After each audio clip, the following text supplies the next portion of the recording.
Bonjour à toutes et à tous et bienvenue dans ce premier épisode de Conseils en présentation.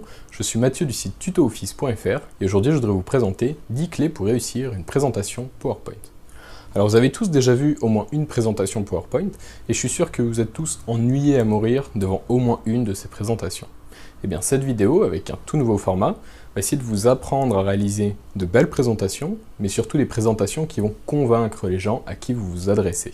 Car oui, c'est évidemment ça le but d'une présentation avant tout, c'est de convaincre, de défendre une idée. Donc pour ça, je vais vous présenter 10 clés qui vont être des sortes de conseils à respecter quand vous préparez vos présentations. Et on va commencer avec la première qui est selon moi la plus importante, c'est-à-dire une idée par slide. Votre PowerPoint doit avant tout être un support à votre présentation et non pas un texte que vous allez lire ou un script que vous allez lire bêtement pendant que les gens sont en train de lire la même chose que vous. Pour ça, il y a deux raisons évidentes. C'est que la première, c'est que quand vous lisez, c'est désagréable pour vous, mais ça l'est encore plus pour les gens à qui vous adressez. Vous voyez bien que là, j'étais en train de lire, vous allez trouver ça un peu moins intéressant, un peu plus barbant. La deuxième raison, qui est extrêmement simple, c'est que quand vous lisez ce qu'il y a sur vos slides, les gens font la même chose. Et ils vont d'abord lire et ensuite vous écouter, puisque le cerveau raisonne comme ça. D'abord il va lire et ensuite il va écouter. Ce qui fait qu'une fois qu'ils auront fini de lire, ce qui va aller très vite, ils n'auront plus envie d'écouter ce que vous avez à dire et vous n'aurez plus aucun intérêt dans la présentation. Donc pour ça, je vous donne 3 conseils assez simples. Donc le premier, c'est ce que je viens de vous dire, c'est-à-dire une idée par slide. Donc on va essayer de résumer au maximum ces idées en un mot ou deux, histoire de mettre des points assez clés dans ces slides. La deuxième, c'est justement, si vous voulez utiliser des listes à puces, qui sont souvent un petit peu trop utilisées, on va essayer de se limiter dans le contenu de ces listes à puces. Donc on va au maximum mettre 6 points par liste à puces, par slide évidemment, et 6 mots par point de cette liste à puces. À savoir que c'est un maximum qu'on se fixe pour éviter de mettre trop de texte, mais qu'en soi ce serait même trop de mettre 6 points et 6 mots. Mais ça vous donne déjà un ordre d'idée que vous pouvez essayer de respecter dans vos slides. Le troisième conseil, c'est une règle mémotechnique. C'est la règle qui a été énoncée par Guy Kawasaki, qui est la règle des 10-20-30. Alors, cette règle s'applique normalement à des présentations de type business plan, mais c'est une règle que vous pouvez adapter à peu près tous les types de présentations. Donc le 10 pour 10 slides. Donc votre présentation fera autour de 10 slides. 10 slides, c'est un bon chiffre parce que ça vous permet à la fois de ne pas mettre 2 slides avec 2000 mots qui vont être des slides inutiles, mais plutôt de vous orienter pour étaler un petit peu vos idées. Et ça vous évitera aussi d'avoir une présentation qui va faire 100 slides ou 200 slides, qui fera beaucoup trop de contenu et qui n'aura aucun impact sur votre public. Ensuite, le 20, ça va être la durée de votre présentation. Alors 20, en général, c'est un bon timing. Vous pouvez aussi prévoir du temps pour les questions-réponses, tout ça. Sachez d'ailleurs que les présentations TED et TEDx, qui sont des présentations très intéressantes qui se font un peu partout dans le monde, eh bien, ces présentations font en général entre 15 et 20 minutes, voire même plus entre 10 et 20 minutes. Donc voilà, vous êtes à peu près sûr que 20 minutes, vous vous basez sur un bon format de présentation. Enfin, le 30 est un nombre un petit peu différent, puisque ça va être votre taille de police. Donc on considère en général qu'à partir de 30, votre police va être lisible quand vous allez la projeter, enfin quand vous allez projeter votre slide sur un écran de rétroprojecteur. Donc voilà, à partir de 30, vous allez commencer à être lisible. Sachez d'ailleurs que si vous voulez voir si votre slide va être lisible, vous allez pouvoir baisser le zoom sur PowerPoint entre 60 et 70%, donc en bas à droite sur le logiciel PowerPoint. Et donc cette police de 30 va être à la fois lisible et va aussi vous forcer à mettre un petit peu moins de texte et à utiliser plutôt des contenus graphiques, etc. Alors deuxième clé extrêmement importante aussi, c'est l'organisation. Donc souvent quand on doit travailler sur un PowerPoint, la première chose qu'on va faire c'est ouvrir PowerPoint et commencer à travailler sur ces slides. Bon, et bien bizarrement ça vous allez oublier. La première chose à faire ça va être plutôt de créer un plan et d'organiser son plan. Donc pour ça, c'est la technique assez simple comme à l'école, c'est-à-dire on prend une feuille de papier ou un fichier Word, on commence à griffonner toutes nos idées, puis dans un deuxième temps, on va réorganiser les idées et en faire un plan et un déroulement de notre raisonnement. Et dans un troisième temps, on va relire tout ça et développer au maximum tous les points et tout le cheminement de ce raisonnement. Donc tout ça, ça va nous faire vraiment une structure qui va nous permettre de construire la présentation et ça pourra nous servir par la suite comme une sorte de script qu'on va pouvoir venir insérer dans les commentaires du PowerPoint par exemple. Et donc ça, c'est la première étape. Vous allez avoir ce plan bien détaillé et ensuite, on va pouvoir s'attaquer à une étape qui est la réalisation d'un storyboard. Je vous laisse regarder la vidéo. Le storyboard est un résumé de votre présentation. Il est le plus souvent utilisé au cinéma pour concevoir les scènes avant de les tourner. Dans notre cas, la réalisation du storyboard va nous permettre de construire nos slides et de déterminer à l'avance à quoi elles vont ressembler. Cette étape va vous permettre de mettre au clair ce que vous voulez expliquer, comment vous allez l'expliquer et surtout dans quel sens.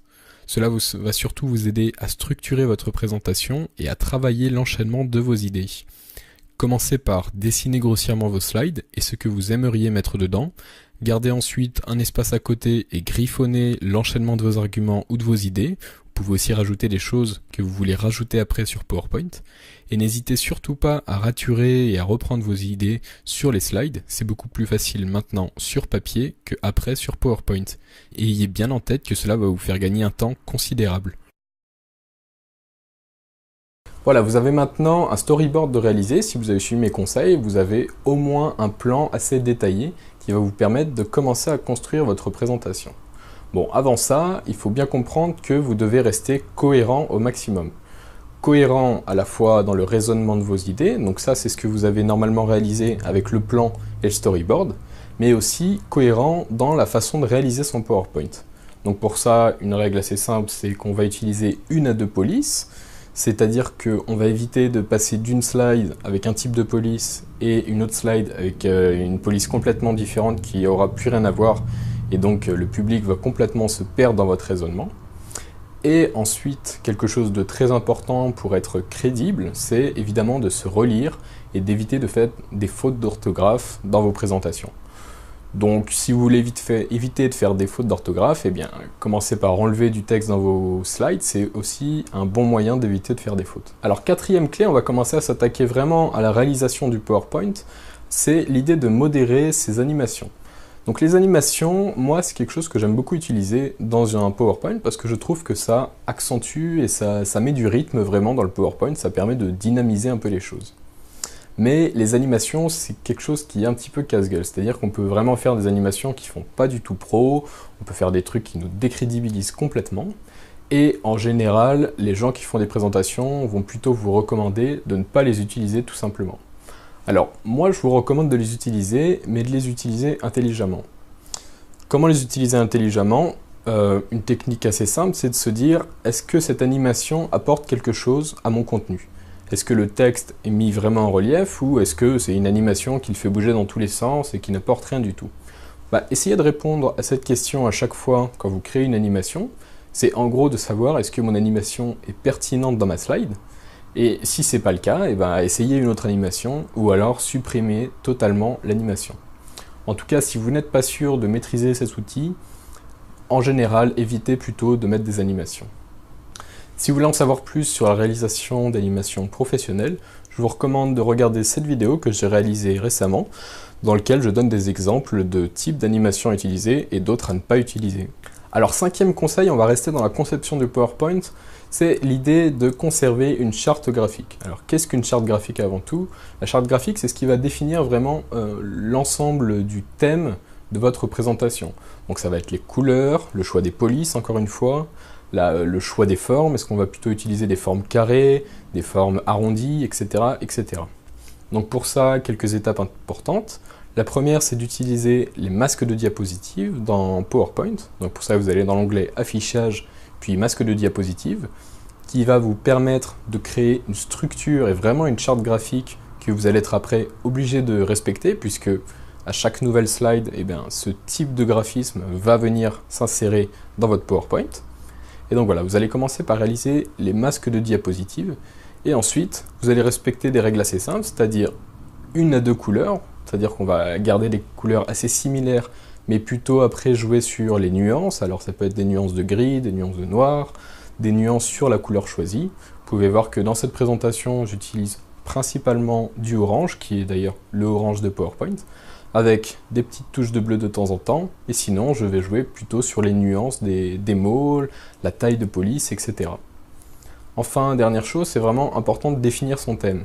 C'est-à-dire que si vous utilisez des entourages qui vont être plutôt arrondis, conservez ce type de forme dans vos présentations. Ne commencez pas à mettre des carrés, puis des ronds, puis des losanges, etc., etc. Essayez de faire encore une fois quelque chose de cohérent. Alors, sixième règle, toujours dans la conception, il faut savoir que quand on travaille sur PowerPoint et sur un outil d'Office en général, il faut essayer d'être inventif au maximum. Alors pourquoi inventif?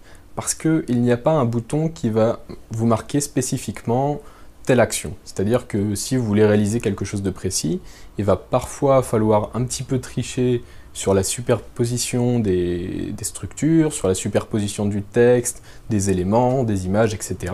Sur les animations, c'est encore plus vrai. Et donc, il va falloir essayer d'être inventif. Donc ce que j'aime bien dire en général, c'est « je ne vois pas comment faire, mais je sais que je peux faire ». C'est une manière de dire que sur PowerPoint, vous allez pouvoir faire quasiment tout ce que vous voulez.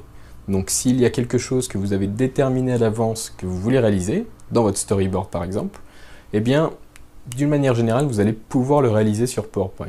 Mais il va parfois falloir passer un peu plus de temps, essayer de trouver une astuce, de vraiment trifouiller un peu dans le logiciel pour trouver qu'est-ce qui va répondre vraiment à notre problème. Et donc voilà, essayez d'être vraiment inventif dans la réalisation de vos PowerPoint. Alors septième règle, vous êtes en train de créer votre PowerPoint et vous vous retrouvez avec du texte un petit peu partout. Eh bien, une règle toute simple, c'est d'utiliser des ressources. Alors des ressources, c'est quoi? Ça va être des graphiques, des images, des schémas, des smart art, etc.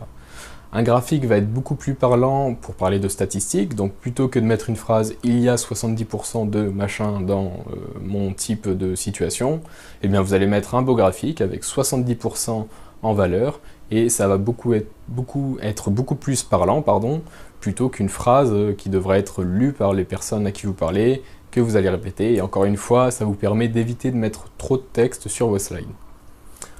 Attention aux images, cela dit, évitez de mettre des images pour le principe de mettre une image. Essayez de mettre vraiment une image qui va appuyer ce que vous êtes en train de dire et qui, encore une fois, est pertinente dans votre slide. Donc, c'est quelque chose d'assez compliqué à faire des fois, mais essayez de trouver vraiment une image qui illustre ce que vous êtes en train de dire, comme je ne sais pas, vous parlez de statistiques, justement, vous n'allez pas mettre une photo de la plage, mais plutôt quelque chose qui va accentuer ce que vous êtes en train de dire, si vous avez un chiffre clé à faire ressortir, ou alors vous allez utiliser un schéma ou un graphique. Alors voilà un bon exemple d'une image. Ici j'utilise une image qui parle du problème que je vais vous parler, c'est-à-dire le fait de citer ses sources, et donc voilà l'utilisation d'une image. Donc citer ses sources, c'est très important. Citer ses sources, ça vous permet de gagner de la pertinence, de la crédibilité, et ça vous permet aussi de vous protéger dans certains cas. C'est surtout extrêmement utile si vous utilisez des données qui sont externes à votre travail. Donc si vous allez utiliser des sondages d'un organisme, d'un site, etc. Si vous allez utiliser des images, comme dans mon cas, eh bien, pensez à citer vraiment la source de vos images. C'est déjà par respect pour ceux qui ont produit le travail, mais aussi pour gagner en pertinence et en crédibilité dans votre présentation. Si vous ne savez pas où mettre votre source dans votre PowerPoint, alors déjà vous pouvez l'exprimer à l'oral, vous n'êtes pas obligé de le mettre sur votre PowerPoint, mais pensez aussi au footer qui est tout en bas de la présentation, qui vous permet en général de rajouter du texte qui n'est pas extrêmement important, mais qui ajoute quelque chose discrètement. Alors, neuvième clé aussi très importante, c'est l'idée de se préparer. Donc si vous êtes en train de regarder cette vidéo, c'est que vous avez envie de vous préparer. Donc pour vous préparer, c'est ce que vous avez déjà fait, c'est-à-dire réaliser un plan, collecter des infos, réaliser un plan, organiser sa présentation, créer sa présentation. Mais une fois que tout ça va être fait, il va y avoir une étape encore importante que beaucoup de personnes oublient, c'est le fait de répéter. Alors répéter, c'est important de le faire au moins une fois, parce que ça va vous permettre de voir si votre présentation est cohérente, si ça s'enchaîne bien, et ça va vous permettre aussi de valider le fait de connaître votre sujet, qui est quelque chose de très important que l'on va voir juste après. Alors dixième clé, la dernière, ça va être plutôt du conseil de confiance en soi, c'est tout simplement l'idée d'être humble mais confiant. Humble dans la façon de réaliser votre PowerPoint, puisque c'est une présentation que vous êtes en train de faire, ce n'est pas un film, attention, mais confiant dans les choix que vous allez faire et dans la façon de présenter. C'est-à-dire que vous devez évidemment connaître votre sujet comme je vous l'ai dit, mais aussi assumer tous les choix que vous avez faits. C'est-à-dire que votre présentation, vous l'avez réalisée de A à Z. Donc, vous allez assumer les choix esthétiques, pourquoi ces couleurs, pourquoi c'est fort, pourquoi c'est police, etc. Et vous allez assumer évidemment le contenu que vous mettez dans vos slides, mais aussi ce que vous avancez comme données, etc. Donc voilà, soyez vraiment humble de la façon de réaliser, essayez de faire quelque chose de simple qui va être propre et professionnel, mais soyez confiant quand vous présentez et surtout, il faut connaître son sujet. Alors si vous n'êtes toujours pas convaincu qu'on peut faire des choses assez intéressantes avec PowerPoint et vraiment faire des slides qui vont appuyer ce que vous êtes en train de dire, eh bien sachez que toute cette vidéo a été réalisée sur PowerPoint. Donc toutes les animations que vous voyez, tous les choix esthétiques, il n'y a pas de Photoshop, il n'y a pas d'After Effects, je me suis juste moi rajouté par-dessus en vidéo, donc ça c'est du montage vidéo, mais sinon tout le reste de la vidéo a été fait sur PowerPoint. Voilà, vous avez maintenant toutes les clés pour réussir vos présentations. J'espère que cette vidéo vous aura plu et surtout vous aura aidé. Si c'est le cas, n'hésitez pas à mettre un j'aime sous la vidéo, ça m'aide beaucoup. Et n'hésitez pas non plus à me poser vos questions si vous avez eu des problèmes, ou me donner vos retours si vous avez réussi de bonnes présentations et si vous avez réussi à défendre une idée que vous vouliez absolument défendre. Donc, vous avez maintenant toutes les clés, à vous de faire parler votre imagination et créez-nous de belles présentations.